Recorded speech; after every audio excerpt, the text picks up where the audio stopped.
Welcome, Javed. First of all, what is your reaction to this arrest? How big of a surprise is it? It was not surprising. The military and the government was badly after him.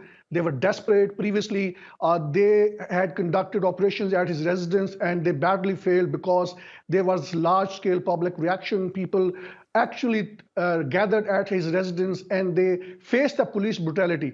But this time around, I think the government and the military played a trick, and he was arrested right from within the jurisdiction of Islamabad High Court, which is obviously illegal act, and the Chief Justice of High Court has taken a legal action. He is saying, how could he have been arrested from the very jurisdiction of the court?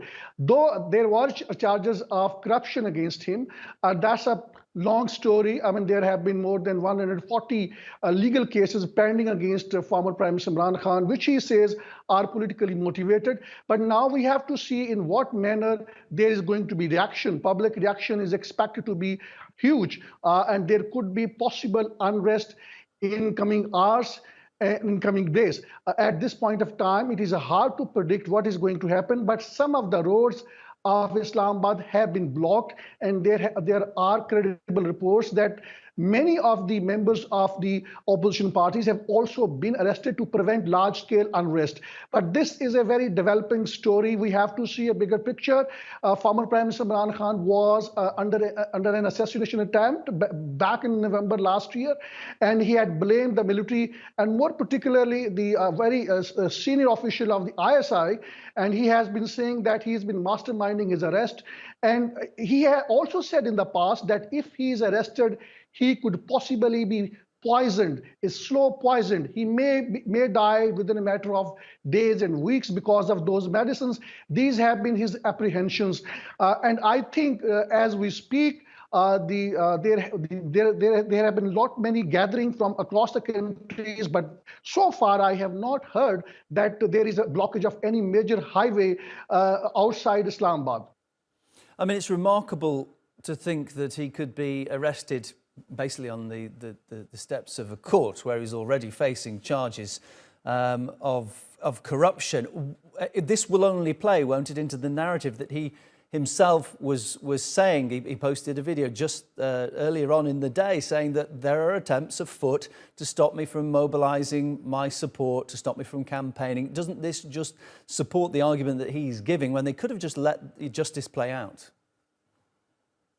I think in a very broader picture, in giving you a bigger picture in Pakistan politics, as a matter of fact, the dismissal of Imran Khan's government last year, it backfired. The military faced a very tough time.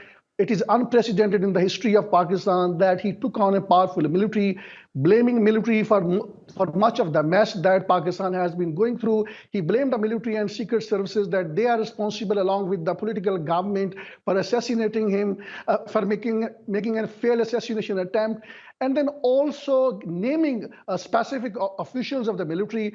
That is unprecedented, because once military removes somebody directly or indirectly, the chances of his return to power are very minimum. But in case of Imran Khan, it has backfired. Undoubtedly, he has become the most popular leader in Pakistan. All surveys, public opinion surveys indicates, all the by-elections indicates, since he is the most likely to win the elections, that is why the political government, backed by the military, they are not ready to hold the general elections. He dissolved 2 provincial assemblies where his party was governing. It was an attempt to pressurize the government to hold general elections. The government is obviously violating the constitution of Pakistan, and they are not holding the general elections. Supreme Court has taken legal action against the government. Supreme Court has passed an order to the government and the election commission to hold elections. They are not holding the election because they know once there are elections, Imran Khan's party would win.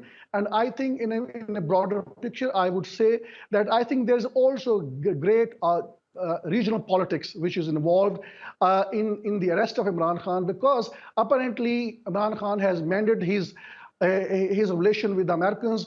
Previously, he blamed the Americans that they were involved in hatching conspiracy against him in league with the outgoing military chief, General Javed Rana. But lately, he said the plan was hatched by the military chief himself, and it was presented to the Americans. And the Americans do want Pakistan to allow them to have a military bases inside the country to carry out attacks in neighboring Afghanistan. I think that was the reasons Americans were not happy, but now it seems there's a change of heart in Washington and they are willing to work with Imran Khan. Nonetheless, there is also a bigger issue, and that issue is that the current army chief and the top other officials, from more particularly from country's premier intelligence agency, ISI, they have been at the heart of the allegation. Imran Khan says that the current army chief, General Asim, he considers him as his enemy.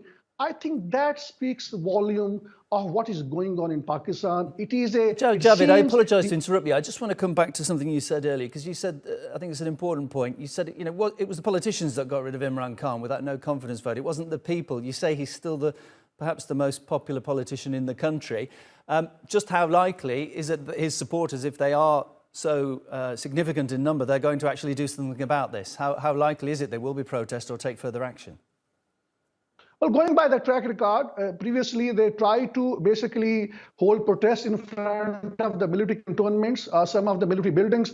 And my apprehension is that sooner or later, similar thing may happen in coming hours and maybe within the next couple of days.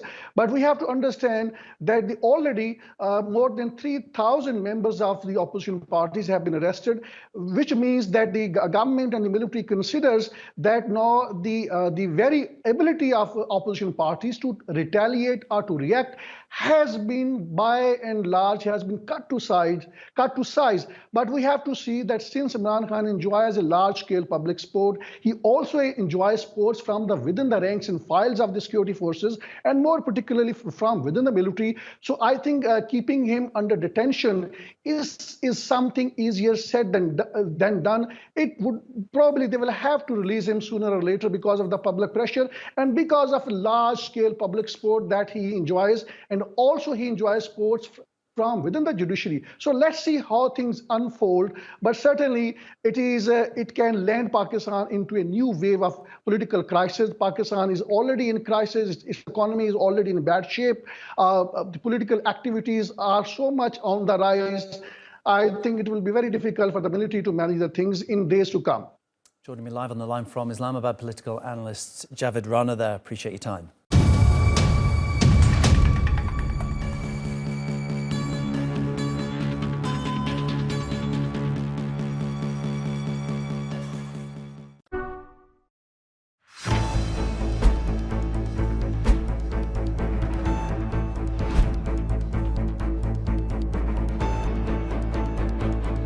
The growing tide of anti-Israel sentiments. What you see behind me is just tip of the iceberg of what is happening in the country.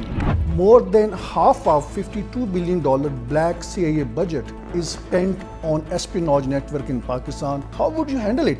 The US has looked upon Pakistan as an ally at one point and then as an enemy at the same time. That is going to be the first legal reason on the basis of which he is going to be instantly ousted by the Supreme Court of Pakistan. Joining us live, Javed Rana, who's an expert on politics and geo-strategic issues. In the world politics, which is not being driven by any moral principle, it is being driven by the hard geo-strategic realities. In a broader picture, more countries would aspire to have nuclear weapons.